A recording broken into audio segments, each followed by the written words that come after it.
Hello dear students, यहाँ पे जो क्वेश्चन देख पा रहे हो भाई, वैसे तो ये क्वेश्चन जेईई मेंस में पूछा गया है, लेकिन ये टॉप लेवल क्वेश्चन आप कंसीडर कर सकते हैं। यहाँ पे बहुत ही जोरदार कॉन्सेप्ट आपको समझ आने वाला है। ठीक है, चाहे तो एक बार वीडियो को पॉज करके आप आराम से इस क्वेश्चन को रीड करिए और कोशिश करिए इसको सॉल्व करने की। ठीक है, उसके बाद अगर सोल्यूशन देखेंगे तो बहुत बेहतरीन तरीके से आपको सोल्यूशन समझ आएगा। ठीक है, तो क्वेश्चन क्या है, let's see the question. Question says a uniform rod of length L there is pivoted at one of its end on a vertical shaft of negligible radius, right?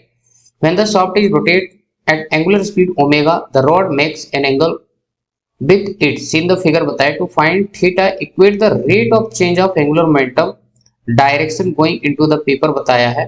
ठीक है, और दे रखा है इसकी value. Okay, about the centre of mass to the torque provided by the horizontal and vertical force Fs and Fb about the Cm।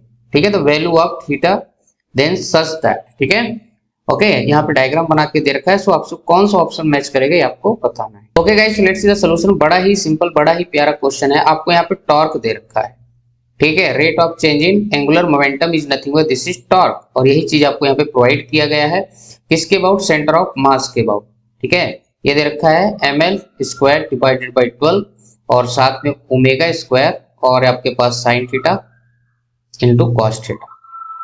Clear है? तो ये चीज आपको दे रखा है, तो आपको क्या करना है, टॉर्क निकालना है about centre of mass of this rod. Clear है? तो यहाँ पे टॉर्क किसके किसके बनेंगे? एक आपके पास vertical component of hinge force और हॉरिजॉन्टल कंपोनेंट, ऑलरेडी क्वेश्चन में उसने बताया हुआ है। ठीक है, तो चलिए भाई निकालते हैं। ठीक है, तो यहाँ पे ध्यान से देखिए, सेंटर ऑफ मास की अबाउट यहाँ पे। ठीक है, तो आपके पास ये इधर जाएगा एफ बी, है ना, और ये आपका इधर आएगा आपका एफ एच। क्लियर है? तो इन दोनों के टॉर्क आपको यहाँ पे कैलकुलेट करना है। ठीक है, तो कैसे निकालेंगे? यहाँ पे आपको इनकी परपेंडिकुलर डिस्टेंस चाहिए होगा। ठीक है, तो एफ एच की परपेंडिकुलर डिस्टेंस ये वाली होगी और एफ बी की जो परपेंडिकुलर डिस्टेंस होगी वो ये होगी। क्लियर है? तो यहाँ पे टॉर्क लिखेंगे about centre of mass equal to, सबसे पहले लिख रहे हैं हम एफ वी का। क्लियर है? तो एफ वी इंटू, अब इसकी जो आपके पास हॉरिजॉन्टल ये वाली परपेंडिकुलर डिस्टेंस है वो ये है। आया समझ में? और ये जो लेंथ है इतनी है l/2 हो जाएगा। टोटल रॉड की लेंथ l है, तो ये आपके पास सेंटर ऑफ मास से यहाँ तक की जहां से फिक्स किया गया है ये लेंथ आपका l/2। हम यहाँ पे सबसे पहले टॉर्क कैलकुलेट कर लेते हैं। ठीक है, torque about centre of mass. Clear है? तो हमारे पास यहाँ पे जो एफ वी का टॉर्क जाएगा वो ऊपर की तरफ यहाँ पे जाएगा एस से। ठीक है, एफ वी का टॉर्क होगा और इधर की तरफ ये होगा एफ एच का टॉर्क। ठीक है, बाई स्केल नहीं है, संभाल लेना भाई। ठीक है, तो यहाँ पे दिख रहा होगा भाई, ऐसा में ये इसका रॉड का सेंटर है, तो ये वाली लेंथ आपको यहाँ पे l/2 हो जाएगी इस पॉइंट से। क्लियर? ये वाली लेंथ आपकी कितनी हो जाएगी? l/2। ठीक है, तो यहाँ पे परपेंडिकुलर ड्रॉ आप ऐसे कर सकते हो भाई। ठीक है, एंगल थीटा है तो ये 90 बनेगा। टॉर्क मैं अगर लिखूं F इंटू वी, और इसके लिए परपेंडिकुलर डिस्टेंस क्या होगी? क्योंकि ये जो vertical component of hinge force है वो ऐसे जा रहा है। ठीक है, तो इसके लिए परपेंडिकुलर डिस्टेंस ये वाली होगी। क्लियर है? ये बेस दिख रहा है ना, ये होगा। क्लियर है? तो हमारे पास ये वाली कितनी है डिस्टेंस सेंटर ऑफ मास से? l/2। ठीक है, तो यहाँ पे एंगल थीटा बन रहा है, तो ये क्या बनेगा? परपेंडिकुलर बनेगा, तो ये हो जाएगा l/2 into sine theta. Clear है? तो F V l/2 into sine theta. ठीक है, ध्यान से देखिए। ठीक है, ये कैसे घुमाना चाहता है रॉड को? ऐसे घुमाना चाहता है। बात समझ आ रही है? क्योंकि आपको यहाँ पे क्या करना है, टॉर्क जो लिखते हैं वो एक्चुअल में r क्रॉस f होता है। आया समझ में? r क्रॉस f, तो अपनी फिंगर्स को किसकी तरफ करना है? r, और घुमाना किधर है? f की तरफ। ठीक है, तो टॉर्क की जो डायरेक्शन जाएगी एफ बी की, दैट इज इनसाइड। ठीक है, तो अंदर वाली डायरेक्शन चाहे तो आप क्या लिख सकते हैं? प्लस लिख सकते हैं। ठीक है, आपकी मर्जी। ठीक, अच्छा, सेम हमारे पास यहाँ पे एफ एच का टॉर्क बनेगा। ठीक है, हॉरिजॉन्टल फोर्स का। तो यहाँ पे देखिए, ये जो एफ एच है ये इसको ऐसे घुमाना चाहता है। ठीक है, तो इसके लिए टॉर्क की जो डायरेक्शन आएगी वो बाहर की तरह आएगी, तो बाहर वाली डायरेक्शन में प्लस ले रहा है। अब यहाँ पे सिमिलर जो है एफ एच का टॉर्क देखना पड़ेगा। तो एफ एच का जो टॉर्क है वो इसको कौन सी डायरेक्शन में घुमाना चाहता है? आपका एंटी क्लॉकवाइज डायरेक्शन, मतलब बाहर की तरफ इसकी टॉर्क की डायरेक्शन आएगी, तो बाहर वाली हम नेगेटिव ले रहे हैं डायरेक्शन, अंदर वाली पॉजिटिव ली है। ठीक है, तो एफ एच हो जाएगा और इनटू आपके पास यहाँ पे क्या करना पड़ेगा? डिस्टेंस देखिए कौन सी वाली होगी इसकी? ये वाली डिस्टेंस होगी। ठीक है, ये वर्टिकल, और ये हो जाएगी l/2 इंटू कॉस थीटा। आया समझ में? क्योंकि ये क्या बन रहा है? आपका बेस बन रहा है। ठीक है, एक्चुअल में यहाँ पे देखिए ऐसा बन रहा है, ये आपका कुछ ऐसा। यहाँ पे मैं आपको डायग्राम से समझा देता हूँ। यहाँ पे मेरे पास एफ वी है और ये आपके पास यहाँ पे एफ एच था। क्लियर है? और रॉड आपके पास यहाँ पे कुछ देखा जाए ऐसा है। क्लियर है? तो एफ एच के लिए जो वर्टिकल डिस्टेंस होगा ये वाला होगा और एफ वी के लिए ये वाला हो जाएगा। तो ये कितना है आपका, क्योंकि एंगल यहाँ पे बन रहा है ना, ठीक है। तो ये आपके पास L by two sine theta है और ये वाली डिस्टेंस ये वाली आपके पास इसके लिए परपेंडिकुलर डिस्टेंस आपके पास L by two cos theta. Clear? तो ये चीज हमने यहाँ पे की। सो आई होप यार ये चीज आपको समझ आई होगी, कोई बड़ी बात नहीं है, ठीक है।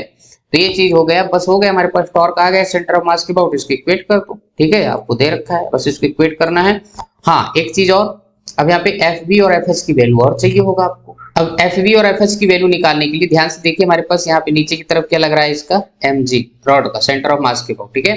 तो एफ बी की वैल्यू जो हो जाएगी, एफ वी इक्वल टू कितना हो जाएगा, जस्ट एम जी, ठीक है। दूसरा चीज देखिए, रॉड जो है यहाँ पे ऐसे जो है एक सर्कल में ऐसे घूम रहे हैं, ठीक है। तो इस सर्कल की रेडियस भी निकालनी पड़ेगी, आया समझ। तो इसका सर्कल की जो रेडियस होगी ना, वो आपके पास ये वाली लेंथ होगी, और ये वाली लेंथ कितनी है हमारे पास, L by two sine theta, ठीक है। ये वाली लेंथ आया समझ में, L by two sine theta. तो हमारे पास यहाँ पे एफ एच अगर मैं लिखूंगा तो हमारे पास क्या हो जाएगा, क्योंकि एफ एच जो है सेंट्रीपिटल फोर्स इसको प्रोवाइड करेगा सर्कल में घूमने के लिए, तो एफ एच इक्वल टू हो जाएगा M omega square L Y two into sine theta. Clear है? यहाँ पे एफ बी की वैल्यू आ गई, एफ एच आ गई। अब ये वैल्यू यहाँ पे सब्स्टिट्यूट कर देंगे, after that we will get our answer guys. Clear है? तो यहाँ पे वैल्यू सब्स्टिट्यूट करेंगे, एफ बी की value M G L by two into sine theta हो जाएगा। क्लियर है? और यहाँ पे हो जाएगा माइनस आपके पास एफ एच की वैल्यू एम ओमेगा स्क्वायर और आपके पास L by two sine theta into पहले से L by two cos theta बैठा हुआ है।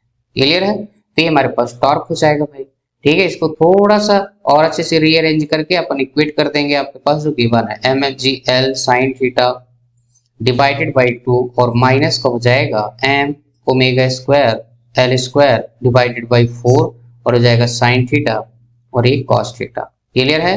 और इक्वल टू आपको यहाँ पे दे रखा है क्या, तो इक्वल टू दे रखा है rate of change in angular momentum, that is nothing but torque, और ये दे रखा है आपके पास M L square omega square divided by 12 और ये आपके पास sine theta into cos theta.